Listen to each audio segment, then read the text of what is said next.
নমস্কাৰ ছাত্ৰ-ছাত্ৰীসকল, স্বাগতম জনাইছোঁ আছাম টেষ্ট ইউটিউব চেনেললৈ।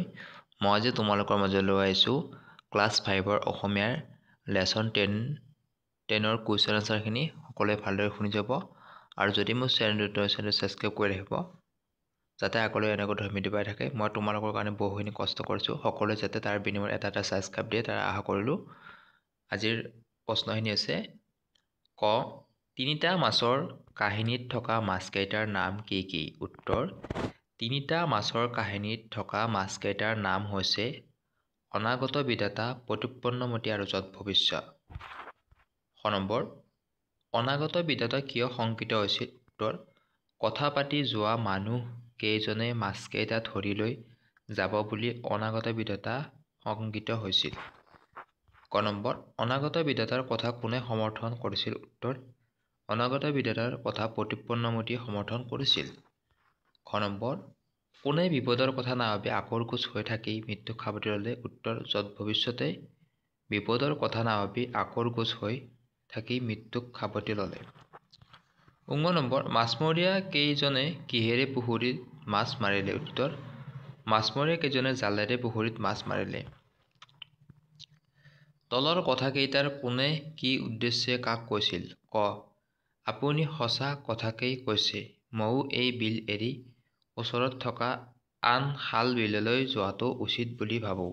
উত্তৰ এই কথাষাৰ প্ৰতিপন্নমতিয়ে বিপদ সন্মুখত দেখি সেই বিপদৰ পৰা হাত সাৰিবলৈ অনাগত বিধাতাৰ উদ্দেশ্য কৰি কৈছিল।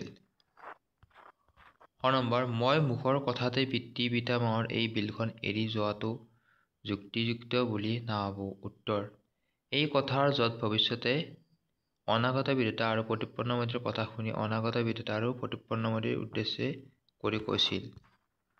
গ নম্বৰ কাইলৈ পুৱা মাছমৰীয়াসকল আহি এই বিলৰ মাছ মাৰি নিশেষ কৰিব। উত্তৰ অনাগত বিধাতাই মাছমৰীয়া কেইজনৰ কথা শুনি প্ৰতিপন্নমতি আৰু যৎ ভৱিষ্যতক উদ্দেশ্য কৰি উক্ত কথাষাৰ কৈছিল।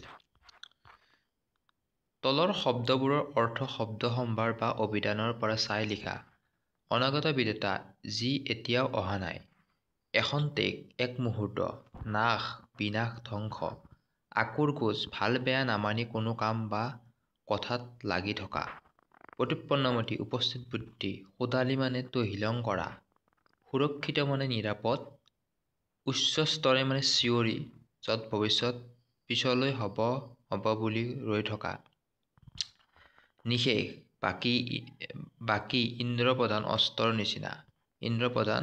নিচিনা, নিশেষ, হাত সাৱটি আনৰ ওপৰত ভৰসা কৰি হাত সাৱটি বহি থকা। তলৰ প্ৰশ্নবোৰৰ উত্তৰ লিখা। ক মাছমৰীয়াহঁতৰ কথা শুনি অনাগত বিধাতাই লগৰীয়া মাছবোৰক কি ক'লে? উত্তৰ মাছমৰীয়া কেইটাৰ কথা শুনি অনাগত বিধাতাই লগৰীয়া মাছবোৰক কৈছিল কাইলৈ পুৱা মাছমৰীয়াসকল আহি এই বিলৰ মাছবোৰ মাৰি নিশেষ কৰিব বুলি কোৱা সকলোৱে শুনিছোঁ। আমাৰ বিপদে হাত বাউলি মাতিছে, গতিকে আমি ইয়াত এখন্তেকো থকা উচিত নহয়। ৰাতিয়ে আন ঠাইলৈ গুচি যাব লাগিব, কিয়নো দুৰ্বলী লোক সদায় বলিৰ পৰা আঁতৰত থাকে অথবা সুৰক্ষিত স্থানত আশ্ৰয় লয়। খ নম্বৰ অনাগত বিধাতাই কোৱা কথাটো প্ৰতিপন্নমতি কিয় সমৰ্থন কৰিলে? উত্তৰ অনাগত বিধাতাই কোৱা কথাটো প্ৰতিপন্নমতিয়ে সমৰ্থন কৰিছিল কিয়নো প্ৰতিপন্নমতিয়ে ভাবিছিল যে যাৰ জীয়াই থকাৰ ইচ্ছা থাকে তেওঁ কিহৰ মুহত বিনাশ হ'ব। পিতৃ পিতামহৰ কোৱা বুলি ভাবি থকা কাপুৰুষসকলেহে সাৰুৱা পানীকেই খাই জীয়াই থাকে। গ যৎ ভৱিষ্যত কিয় মৃত্যুত সাৱটি ল'ব লগা হ'ল? উত্তৰ বিপদৰ কথা নাভাবি হাত সাৱটি বহি থকাৰ বাবে যৎ ভৱিষ্যত মৃত্যু হ'ল। খ নম্বৰ আকৰগোজ মনোভাৱে মানুহক কেনেদৰে বিপদত পেলায়? উত্তৰ আকৰগোজ মনোভাৱে মানুহক আনে দিয়া উপদেশ গ্ৰহণৰ পৰা বঞ্চিত কৰে, ফলত বিপদক নিজে আমন্ত্ৰণ দিয়াৰ দৰে হয়।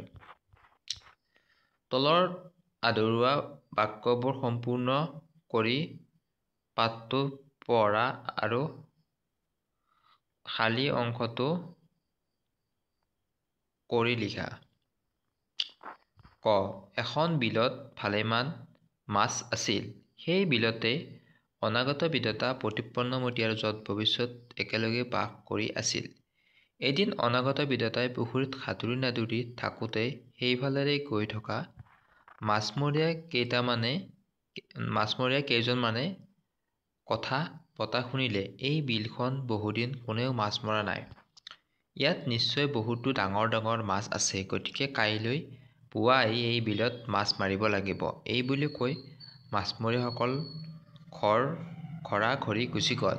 শ নম্বৰত আছে যত ভৱিষ্যতৰ এনেকুৱা আখোৰগোজ মনোভাৱ দেখি তেওঁক এৰি অনাগত বিধতা আৰু প্ৰতিপন্নমতীয়ে নিজৰ পৰিয়ালবৰ্গৰ সৈতে আন বিললৈ গুচি গ'ল। পাছদিনাখন পুৱা মাছমৰীয়াসকলে আহি বিলত জাল পেলালে। তেওঁলোকে জালেৰে যত ভৱিষ্যতৰ লগতে বিলত থকা আন মাছবোৰকো ধৰি ঘৰলৈ লৈ গ'ল।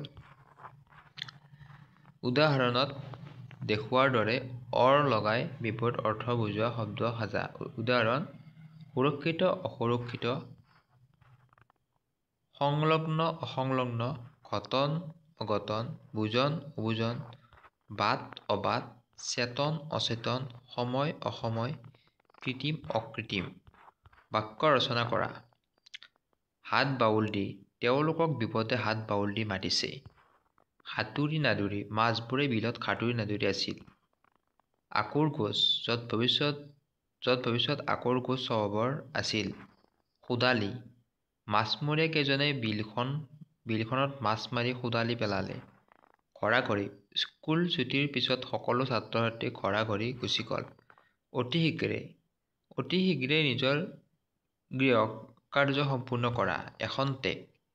এখন্তেক ৰৈ দিয়া, কিজানি তেওঁ আহি পায়। মাছ শব্দত থকা আখৰ দুটাৰে আৰু কিমান নতুন শব্দ গঠন কৰিব পাৰা, দলত আলোচনা কৰা আৰু তলৰ তালিকাত লিখা। মাছ, মতাৰে মাৰ হ'ব মাছ, মাত, মানুহ, মা, মামা, মা, মাটি, মালা, মুকুতা, মণি আদি। চ আদি হ'ব ছয়, ছাত্ৰ, ছাত্ৰী, ছাত্ৰী আদি।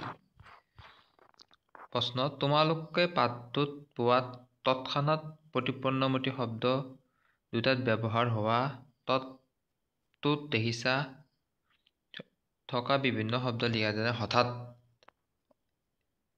অৰ্থাৎ, চিকিৎসা, তৎক্ষণাৎ, ভৱিষ্যত, উৎকৰ্ষ, উৎসৱ,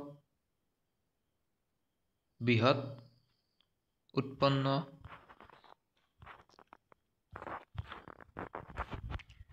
অসমত মাছৰ নামেৰে বহুতো ঠাইৰ নাম আছে। মাছৰ নামে থকা ঠাইৰ নামৰ তালিকা প্ৰস্তুত কৰা। উদাহৰণ: কাৱৈমাৰী জিলা, উত্তৰ: ৰৌমাৰী, গৰৈমাৰী, শিঙিমাৰী, শ'লমাৰী, পুঠিমাৰী আদি।